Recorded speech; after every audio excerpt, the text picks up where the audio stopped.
நம்ம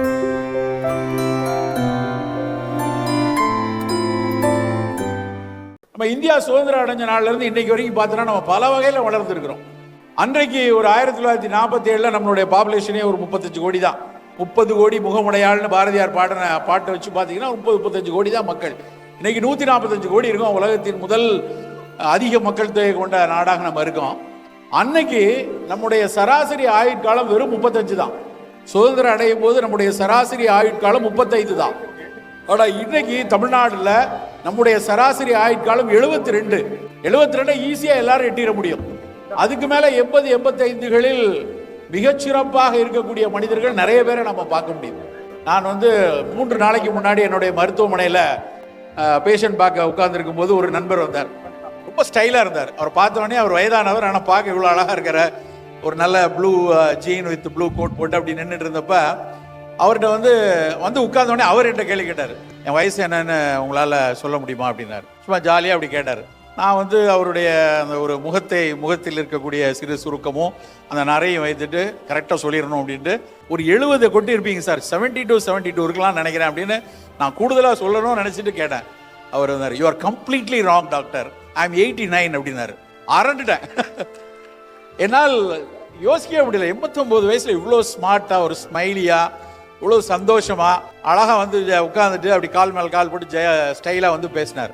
நான் உடனே அவர்கிட்ட ஆச்சரியமாக இருந்துச்சு. 89 வயசுனா really surprising sir, I'm appreciating. உங்கள்கிட்ட தான் நிறைய நாங்கள் கற்றுக்க வேண்டியிருக்கோம், இல்லை நீங்கள் எதுக்கு என்ன கேட்க வந்திருக்கீங்கன்னு தெரியல அப்படின்னு. அவர் அப்புறம் டக்குன்னு எனக்கு ஒரு இது வந்துச்சு. காரை அவர் உள்ளே விட்டுருந்தாரா, அவர் டிரைவ் பண்ணுவீங்களா, 89 வயசில் டிரைவிங் பண்ணுவீங்களா அப்படின்னு கேட்டால், உங்கள் லைசன்ஸ்லாம் கொடுக்குறாங்களா, எனக்கு 89 வயசில் டிரைவிங் லைசன்ஸ் கொடுப்பாங்களான்னு சந்தேகம்லாம் வந்துருச்சு. ஆனால் அவர் அழகாக சொன்னார், நோ நான் எப்போவும் ரெகுலராக டிரைவிங் லைசன்ஸ் வாங்குறேன். உங்களுக்கு தெரியுமா, நான் இருந்து பார்த்தது அவர் மயிலாப்பூர் என்னுடைய கிளினிக்கில். அவர் சிறுசேரி பக்கத்தில் இருந்து வந்திருக்காரு. அங்கே உள்ள ஒரு பெரிய அப்பார்ட்மெண்ட்டில் இருக்கார். அங்கேருந்து டிரைவ் பண்ணி வந்திருக்காரு. அவ்வளோ நேரம் காலையில் 9 மணிக்கு என்ன டிராஃபிக் இருக்குன்னு யோசிச்சு பாருங்கள். தனியாக டிரைவ் பண்ணிட்டு வந்திருக்காரு. உற்சாகமாக அவர் பேசும்போது அவர்கிட்ட நான் கேட்டேன், என்ன பிரச்சனை எதுனா, லேசாக ஒரு கபம் இருக்குது, சளி இருக்குது. அப்போ இப்போ ஒரு 10-15 நாளாக பயங்கர பனி, எல்லா இடத்துலையும் சளி, இருமல், எனக்கு கூட இருமல் சளி இருக்க தான் செய்யுது. ஆனால் அவர் அந்த சளியை சரி பண்ணிக்கணும், வயசான காலத்தில் கபம் சேரக்கூடாதுன்னு சொல்லுவாங்களா டாக்டர், அதனால் முதலே பார்த்து கரெக்டாக ஏதாவது கசாயம் கொடுத்தீங்கன்னா சரி பண்ணிக்குவேன் அப்படின்னு சொல்லிட்டு சொன்னார். எதற்கு இதை சொல்கிறேன் என்றால், இன்றைக்கு அந்த வயது சாத்தியம். உங்களை மாதிரி அவர் எங்கேயும் போய் பணியில், அரசு பணியிலெல்லாம் இல்லை, முழுக்க உங்களை போல் உழைத்து உயர்ந்தவர். முழுக்க அவர் வணிகத்தில் மிகப்பெரிய அளவில் உயர்ந்து, அவர்கிட்ட நான் அவர் போனப்புறம் அவர்கிட்ட பர்சனலாக கொஞ்சம் கேட்க ஆரம்பித்தேன், எப்படி இவ்வளோ ஸ்மைலியாக சந்தோஷமாக இருக்கீங்க அப்படின்னா. ஏன் லாட் ஆஃப் மணி, 3 பொண்ணுங்களுக்கு பணத்தை பிரித்து கொடுத்துட்டு எனக்கு ஒரு 10 கோடி வச்சுருக்கேன்.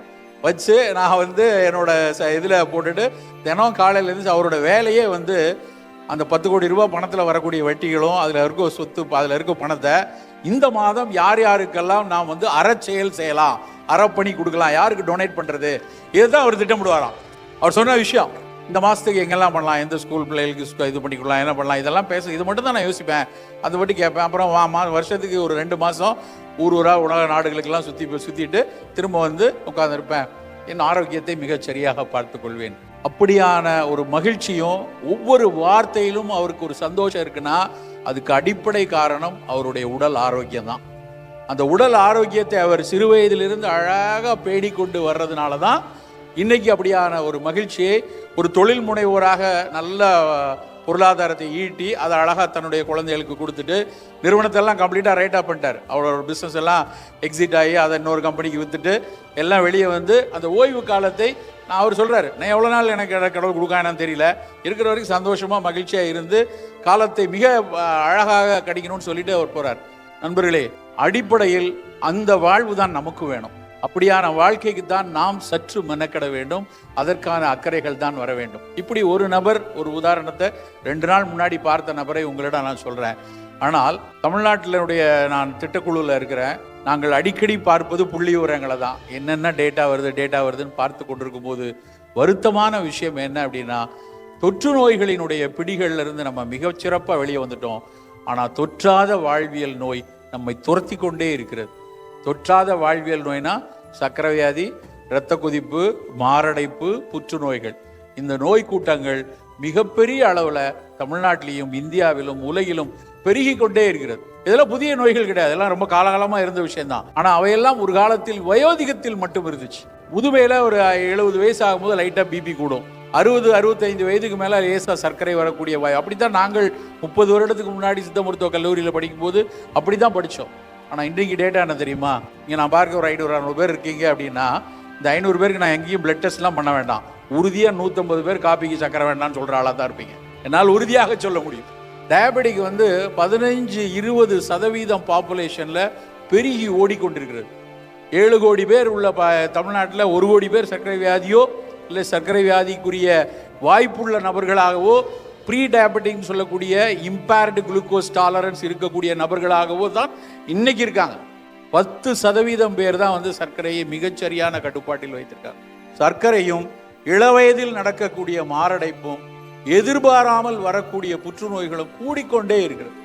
எங்கே பார்த்தாலும் திரும்பின இடங்கள்ல எல்லாம்.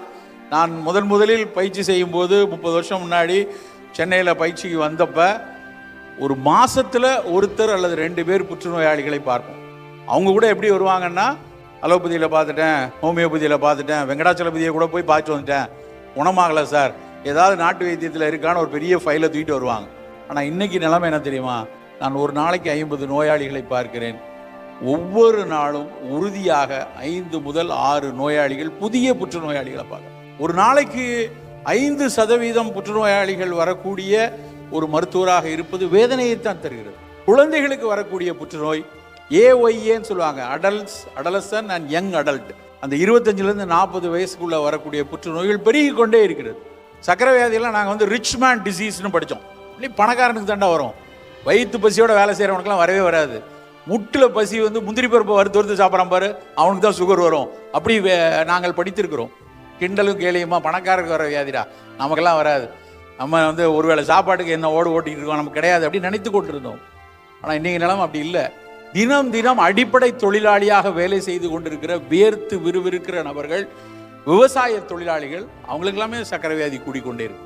திருமண பக்கமெல்லாம் சர்க்கரை வியாதி, புதிதாக நுழைக்கக்கூடிய புற்றுநோய்கள் கூடிக்கொண்டே இருக்கிறது. சரி, இதெல்லாம் தெரியும் சார், எங்களுக்கும் தெரியும், நாங்களும் தான் கேள்விப்பட்டு இருக்கோம் அங்கங்க. எங்களுக்கு நாங்கள் வராமல் இருக்க என்ன செய்யறது? ஆல்ரெடி வந்துருச்சு சர்க்கரை, தெரியுது. எப்படி எங்களை கட்டுப்பாட்டில் வைத்துக் கொள்வது? எப்படி என்னோட பையன், என் பொண்ணு, என் பிள்ளைங்க, என்னுடைய குடும்பத்தாருக்கு இந்த சிக்கல் வராமல் இருப்பது? நண்பர்களே, இதற்கான தேடல் உங்களுக்கிடம் ஒவ்வொரு நாளும் இருக்கணும்.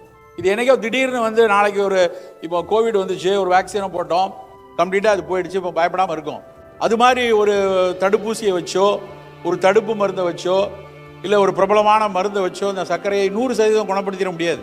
100% நாளையிலேருந்து இந்த மாத்திரை சாப்பிட்டா எனக்கு ஹார்ட் அட்டாக்கே வராதுன்னு யாரும் சொல்ல முடியாது.